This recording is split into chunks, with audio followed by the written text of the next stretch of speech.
An epic terraced construction, once at the heart of a mighty Asian empire. You see this overgrown structure kind of tumbling down the mountain, and then reaching away from it are these long pipes stretching out over the hills, almost like tentacles. A forbidding Ukrainian palace shrouded in intrigue. It's brooding. Every one of those windows looks like it ought to have a ghost hiding in the draperies. Mountainside ruins, forged in one of humanity's darkest hours. Emerging from the tunnel, you see a gray stone building. Grass and vegetation are starting to climb up the walls, and nature is beginning to reclaim it. And a massive facility that powered America to the forefront of aviation technology. It's an eerily deserted town. The houses are all boarded up, there's an old theater, and the focal point is these three huge hangar-like structures.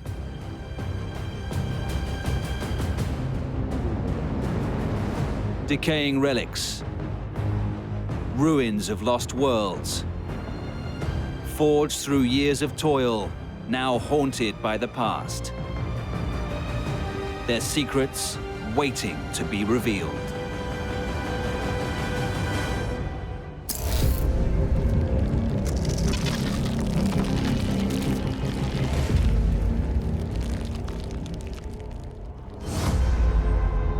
On the rugged coastline of Jinguashi, Taiwan, where mountains rise out of the ocean, an imposing structure breaks the otherwise lush green vegetation. There looks to be some kind of fortress built into the mountainside. Fortress or castle, it's not really very clear. It's terraced and it's magnificent in its monumental scale.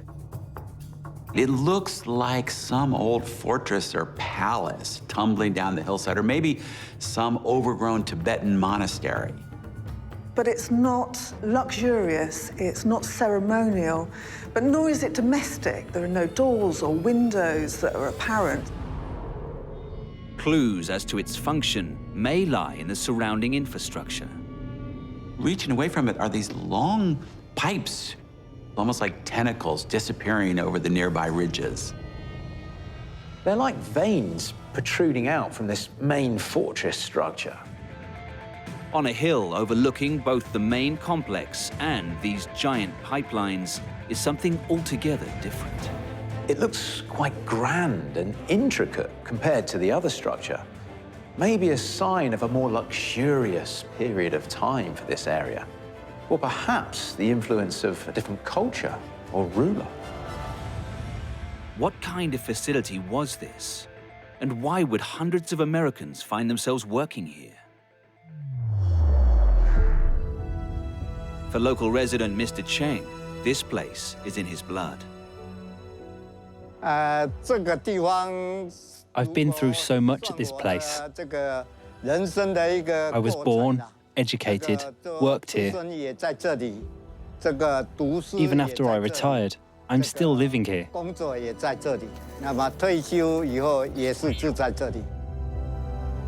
Now in his mid-80s, he remembers this facility in full flow.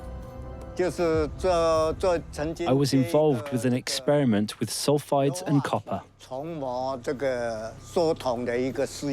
If the density of the sulfides were too high, we weren't able to extract the gold and copper from it. So we'd have to grind it in order to extract them. This is the Shuinandong smelter, known locally as the remains of the 13 levels, a processing plant for refining and smelting copper and gold. The tunnel is a transportation system for mining. The rocks are transported out from here. This is Tunnel 6. The miners used to work here, but there's no work anymore. It's dangerous, so they shut it down. Once the high-grade gold ore was extracted from beneath the mountains, these tunnels and railway lines took the rocks to the smelter for processing. The way they processed the ores, they would bring it into the top, and there were a series of processes in getting the ore to be refined in a pure and purer state as they worked their way down to the bottom. The reason it has these large arches without any windows is that's where they loaded the rocks and the ore in and out. And the same goes with the ceiling. It was all about efficiency.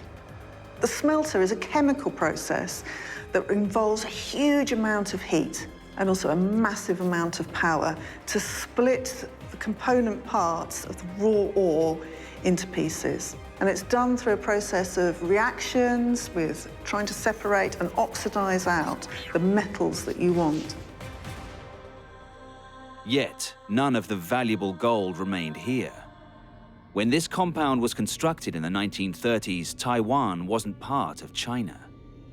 At that time, Mr. Cheng's father was working in brutal conditions under the gaze of a different overlord. The ornate details and kanji writing around the site reveal their identity: the Empire of Japan.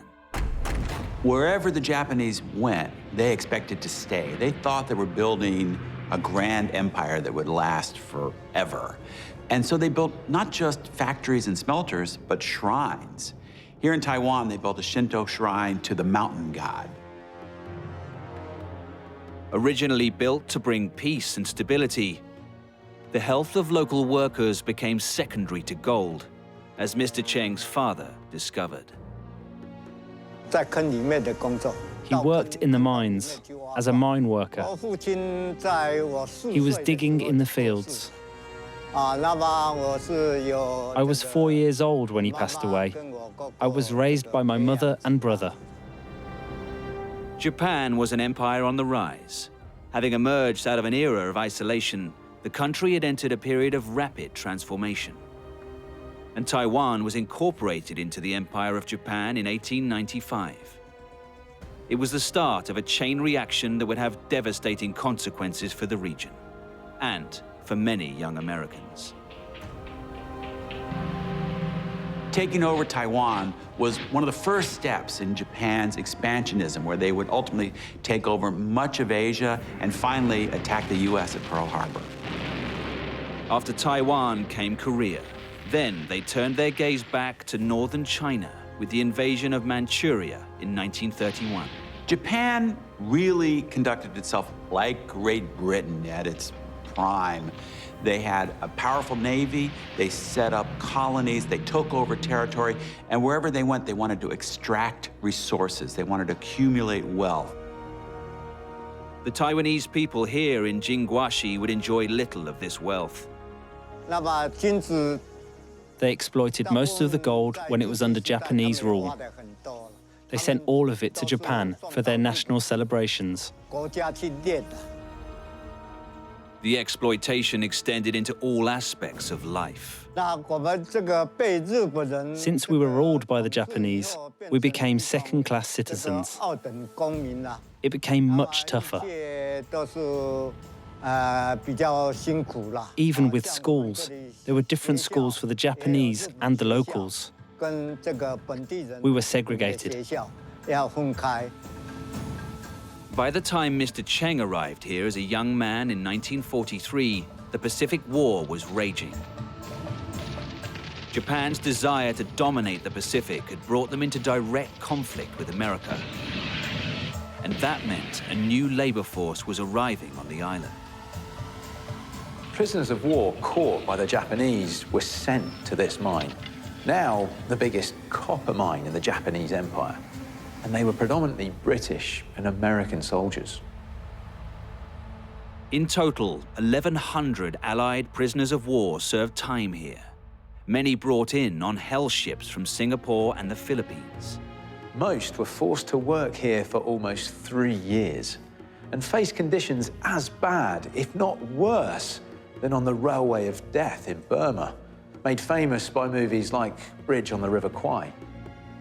Many died of disease. and a prisoner of war memorial erected here in 1997 pays homage to their memory. The Japanese surrendered and left in 1945. So who was behind the mammoth pipelines that extend out of the facility? After the country's restoration, the Taiwan Gold and Copper Mining Bureau was established, but it soon faced new challenges. With gold deposits depleted, the focus was on copper refining and then purification. They started purification in 1965. There was a 65-meter high chimney, but it was really close to the factory. The sulfate levels were high, and the residents and workers couldn't take it. Safely disposing of these toxic emissions required a marvel of engineering. What they ended up doing was building a massive chimney or flue system to take the gases up and away out of the valley and over the ridge of the mountain. It's actually, they say it's the longest concrete pipeline ventilation system in the world. Despite this, with dwindling profits and compensation claims hanging over their heads, the company soon shut down operations.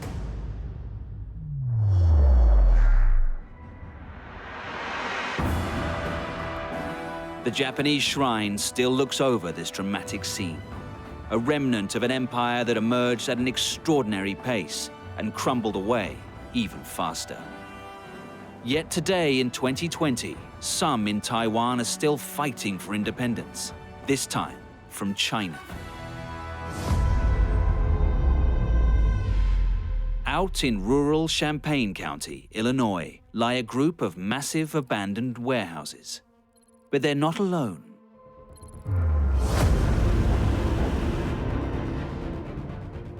It's a huge area with buildings that look in fairly good condition. It looks sort of like its own self-contained town. Fire station, warehouses, housing, stores, it's all shut down. Everything's overgrown. The focal point is these three huge hangar-like structures. Quite clearly, the hangars tell you what this site was. But yet, when you look at the other elements, there's something else going on here. Clues inside suggest these hangars weren't just for storage, but for something rather different. The large hangars give you the impression that when this place was operating, it must have been filled with machines, aircraft, equipment, and people. Something that really makes it feel rather ghostly is its vastness and its emptiness, and a sense of something having just gone away, almost inexplicably. You have a sense that the answer to this place lies at the bottom of the stairs. Here is where you're finally going to understand what this is for. But in fact, what you're confronted with is a lake of water. It's entirely unpassable. You can go no further. In its day, this place was at the forefront of technological change, but it was also at the heart of a groundbreaking social transformation. The War Department authorized the formation of the 99th Pursuit Squadron, which was the first all-black squadron. This vast site would become the birthplace of an African-American air squadron who went on to become world-renowned. The clue to the origins of this site in rural Illinois are found outside. The airstrip. The first one built here was completed in the early 1900s. Aviation in the early 20th century was an incredibly exciting new adventure. This was all about boundaries and how to break them. John Pratt worked at this site for 22 years. I probably would have retired here. I was that close to it. But the walk around now is very painful. It's hard to see this. It was a beautiful installation.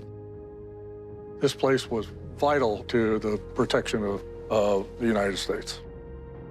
At the time of the site's inception, the US military was facing a problem. Even though aviation was really sort of born in the United States was sort of slow to take advantage of that ability.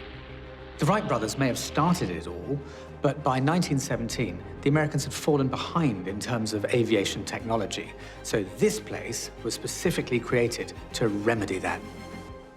There was a vast amount of money, over $600 million, appropriated by the Congress in 1917 solely for building up the U.S. aviation infrastructure. A suitable site had to be chosen for the U.S. to develop their air power. It was an isolated situation. That's flat lands out here, and it was a good flying place. It was centrally located in the United States. Testing aircraft was only the start, as the site soon became a vital cog in the U.S. war machine. When you think of airplanes, you think of pilots, but actually that's only a small part of the story. What it takes to keep airplanes in the air is a vast number of different skills: ground crew, engineers. It's absolutely critical that people are trained in various aspects of maintaining the planes, and so it's really about building and training a crew in all aspects of maintenance. This is the Chanute Air Force Base. Chanute Field, as it was first known, was used for technical training and to instruct cadets in the rigors of flying warplanes. The first real challenge for this place came with the outbreak of the Second World War. Everything changed for the United States with Pearl Harbor. After that attack, America was on a war footing and knew it was about to engage, and so this place became absolutely key to the air effort. The U.S. Army Air Corps expands from perhaps 20,000 in 1939 to several million by 1943-44. Now, this expansion requires a training infrastructure that is enormous. Oh, this place is huge. It's bigger even when it's empty. There's all kinds of training that went on in here and all kinds of activity from wall to wall. There would be planes and activity and classes going on all the way through here. Let's take a B-17 bomber. A B-17 bomber carried a flight engineer who would have been trained here at Chanute Field. The B-17 also carried the radiomen. They had radio courses and then radio repair courses, radio specialist courses here at Chanute Field. There were 4 places similar to this, and they were filled with activity every day. There were students coming and going all the time. But it wasn't just the kind of training taking place here that was groundbreaking. It was also who was being trained. At the beginning of World War II, the society in the United States is thoroughly segregated. In 1940, the U.S. Census recorded only 140 African-American pilots across the nation. But this would soon change. There were black airmen that came here, and they were trained as mechanics. But some of them had prior flying experience, and they were doing exceptionally well in the classes, and so some of the people on the base decided that they would make them into actual pilots. Fighting a war against a fascist and racist regime in Europe, suddenly the United States' own policies were under scrutiny.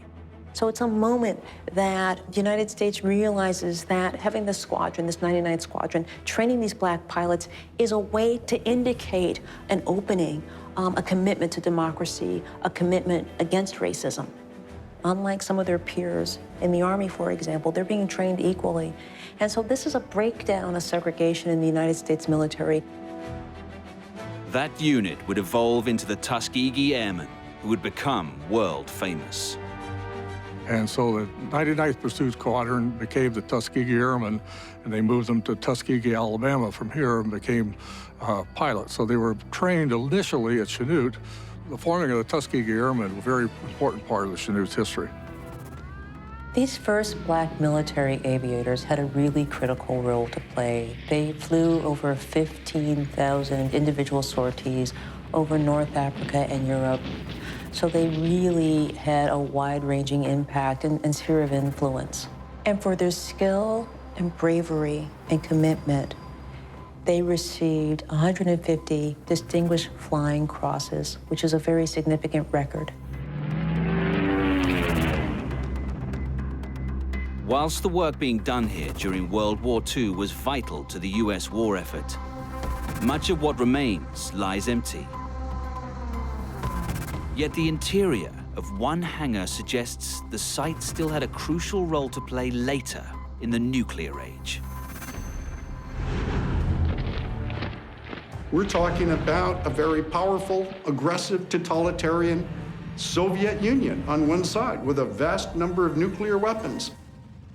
There was a new type of aerial warfare during the Cold War, during this nuclear age, and Chanute was at the forefront of offering this training in a situation where mistakes could cost American lives. These new weapons were Titan intercontinental ballistic missiles, some of the largest ever deployed. With that spirit and legacy of innovation and training and reliability, when the time came for the Titan missile program, Chanute was the obvious place to host it. Well, in the 1950s, it was decided that all 7 different missile programs would move here to Chanute, and the training was conducted here. This was the primary training facility for especially missile launch and missile maintenance. The Titan missile housed a 9-megaton nuclear warhead, making it America's single most powerful nuclear weapon. And at Chanute, the Titan missile silo was housed inside a vast hangar, so missileers could train in the latest deployment techniques. They were fully prepared to go out into the field and take the order, if necessary, to fire a missile. The crews trained at Chanute through the years had to be vigilant and alert for whatever threats were coming. So Chanute is one of the pillars of the success of Western power in the Cold War, and we're free today because Chanute did a very good job in training its people. Chanute provided training for thousands of US Air Force airmen, until the government downsized the armed forces and it was closed in 1993. The slightly melancholy aspect to places like this, the sad reality is that whilst war is live, places like this are of a supreme importance. But when the war is over, there's no real need for it. Their legacy is one that is so powerful, but so quickly forgotten. This was like a family. I mean, there were a lot of people that just really enjoyed working with each other, and they enjoyed their jobs, and they really enjoyed what they were doing. It gave your life a meaning to work here. And at least for me, that was a very important thing.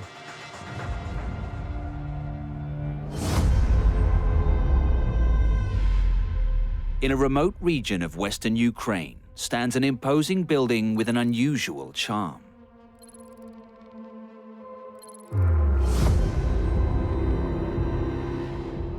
You're out in this rural area, and here's a hulking, massive castle. It looks almost like an English manor house out of a Tim Burton movie. In examining this palace, you know, you're struck by its grandeur, its munificence, and yet something really bad has happened to it. It's brooding. Every one of those windows looks like it ought to have a ghost hiding in the draperies. You could see how people could find this kind of spooky and unsettling. All across this grand building are confusing design aspects. This has kind of a split personality. On the one hand, it looks like a sprawling English country estate with grand windows and ballrooms. On the other hand, it has a military quality. It's got a moat and emplacements for cannons. Throughout its life, this building went through so much turmoil. But what finally struck this place down was a bizarre and unexpected twist to its story.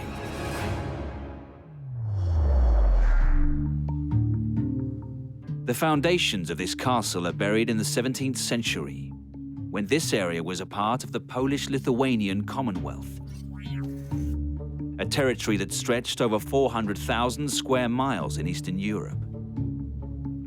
The palace was built by a guy named Stanisław Koniecpolski, who was a grand hetman, meaning a senior advisor to the king, and a guy that, exercised a lot of power and wanted to build a palace that reflected his personal role in this Polish-Lithuanian Commonwealth. Historian Ivan Dudic has explored every room in this building. Hidden behind the fortress walls, there is a real royal luxury inside. There are bright, grand rooms that display wealth. There were balls and thematic evenings here, both theatrical and poetic. There were also musical performances. Life raged within these walls. But this building doesn't only feel like a luxurious palace. The parties came later. Something else was going on here before. It's not exactly a palace for an aristocrat to enjoy all the pleasures of life because it has some real military features. It's up on this hill, it has a moat around it, it has a couple of fortified bastions on it to repel attackers. When you look at this place from the air, you see the long, pointy corners of what's called the Trasse Italienne, the Italian shape of fortresses. And this is designed to repel cannon fire. To the extent that Koniecpolski built a military structure, one that could be defended, that turned out to be smart because, in fact, this palace was the focal point of a number of battles and attacks over the years. Reflecting the violent times it was built in, the result was a unique hybrid design. An opulent grandiosity on the inside, but a brutally efficient military structure on the outside. This is Pidhirtsi Castle.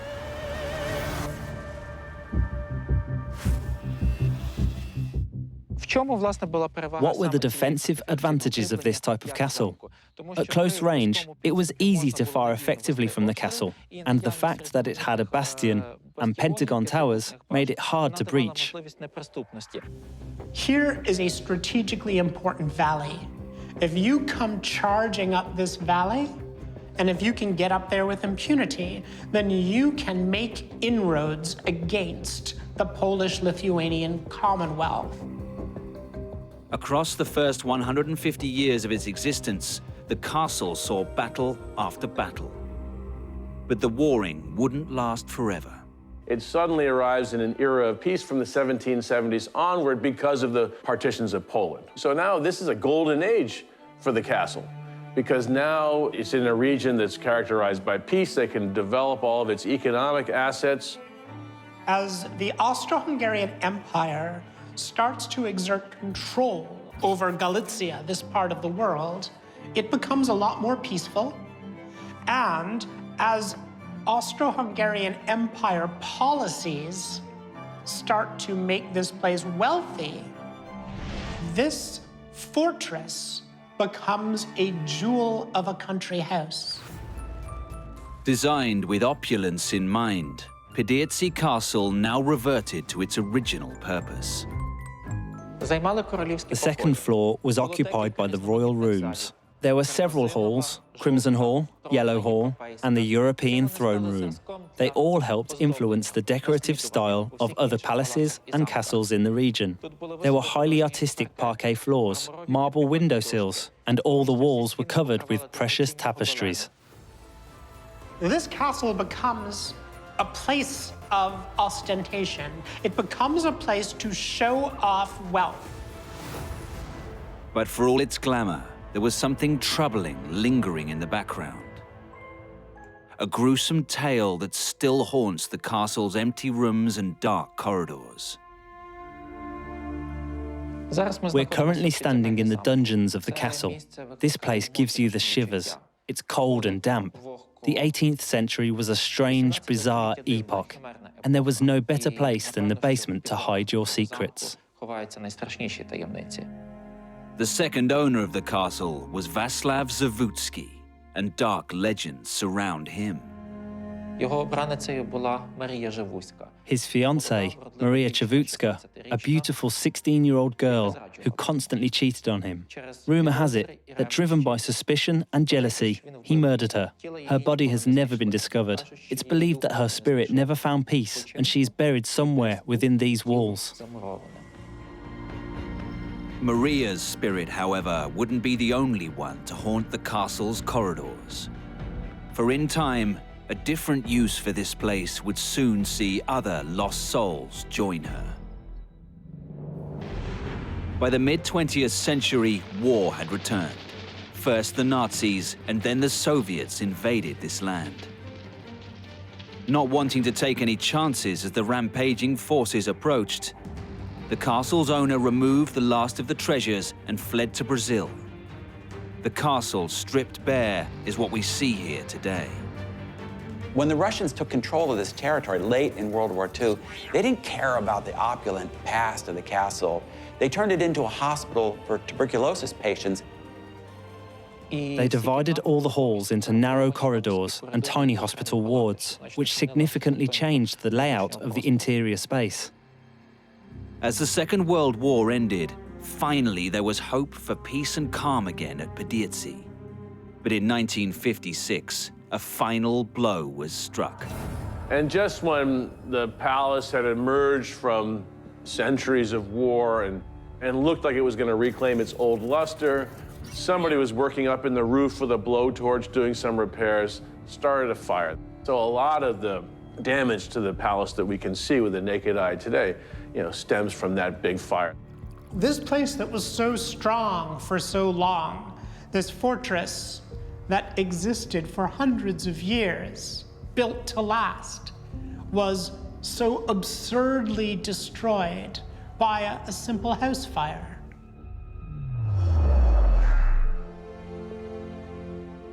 And plans are now afoot for the next stage of its life. The actual goal is to rebuild this place and open a museum about Pidhirtsi Castle. We are hopeful that this castle will attract visitors and will have another chance to shine. In spite of everything that was thrown at this place for centuries, the walls are still there. The new roof is up. And maybe this place has got the staying power to continue to dominate this valley for a long time to come.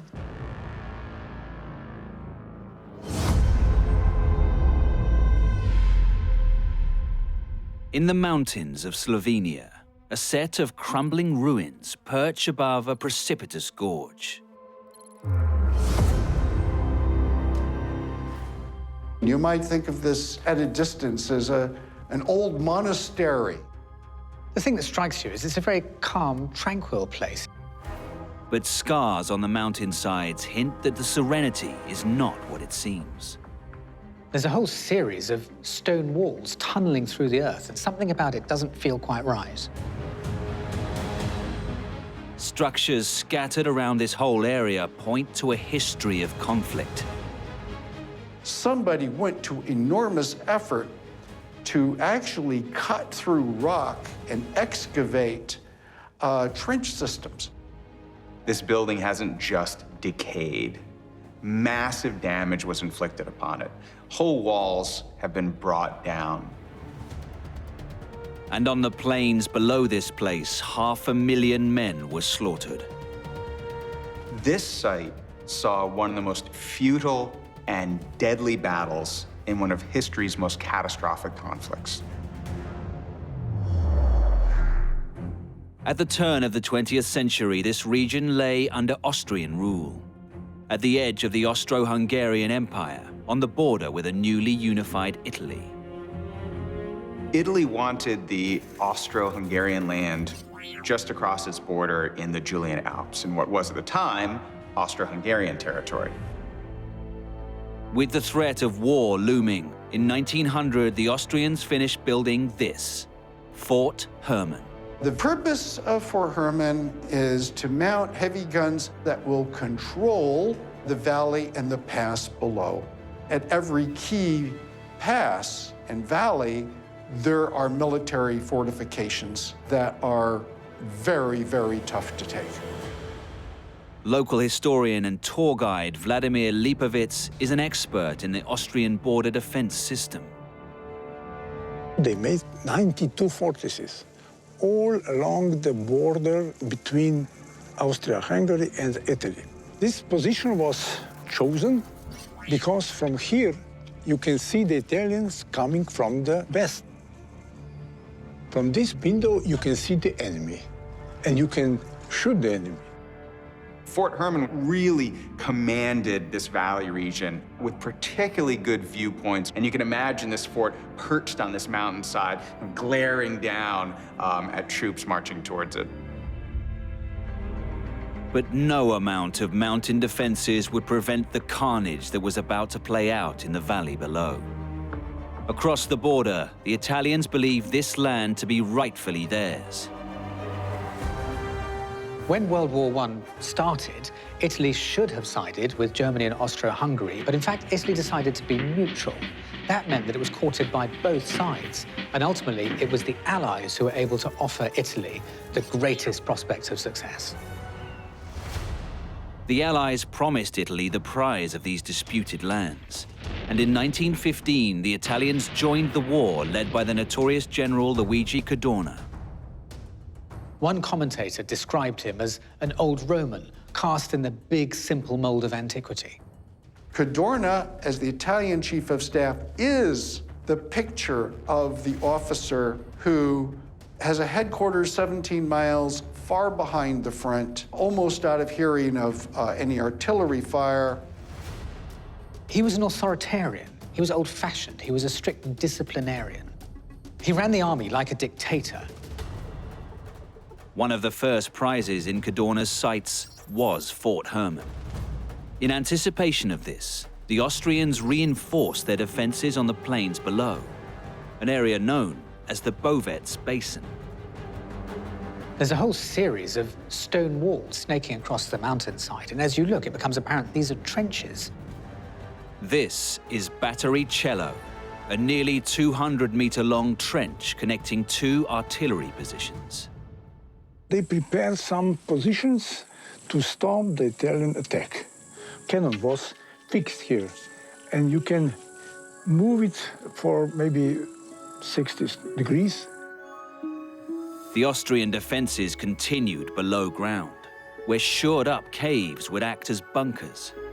To hide against heavy artillery fire, they made a lot of caverns. And this small region near Bovec, there is approximately 500 caverns. On the 29th of May, just 6 days after the Italians joined the war, Luigi Cadorna gave the order for his troops to attack.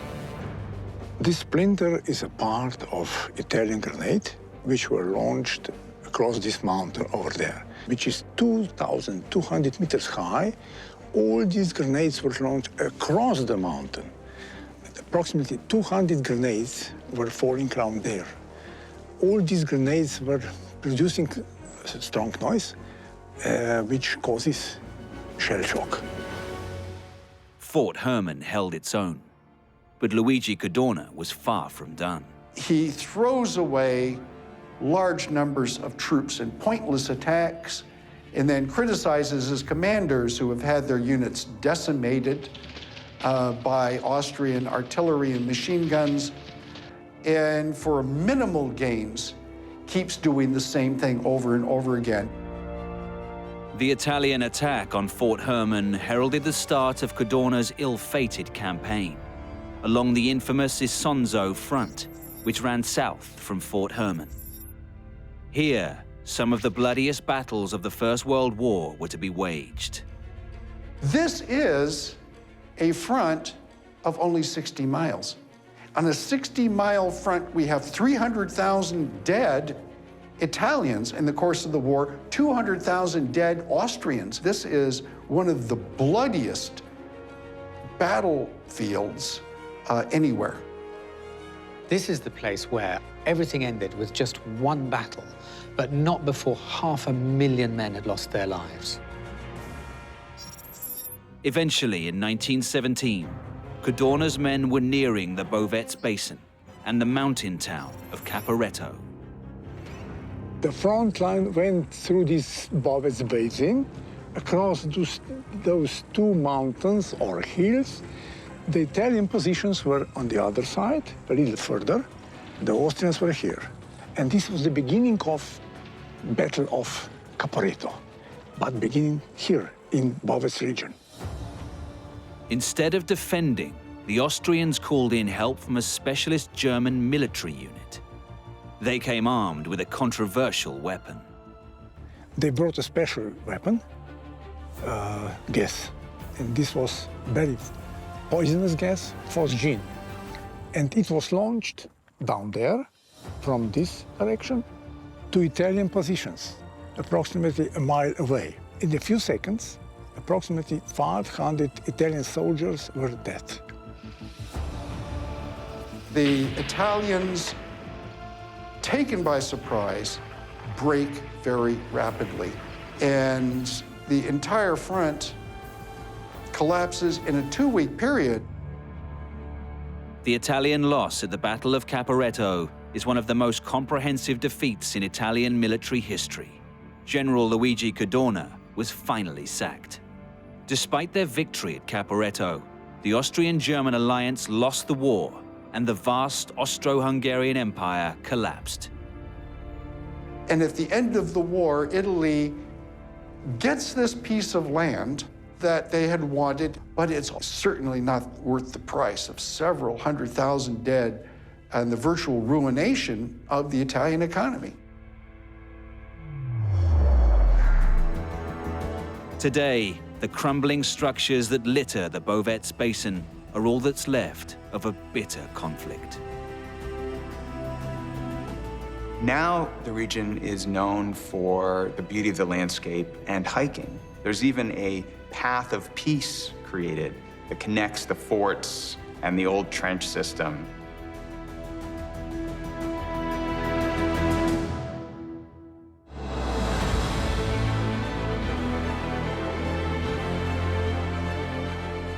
Now they are abandoned, crumbling ruins.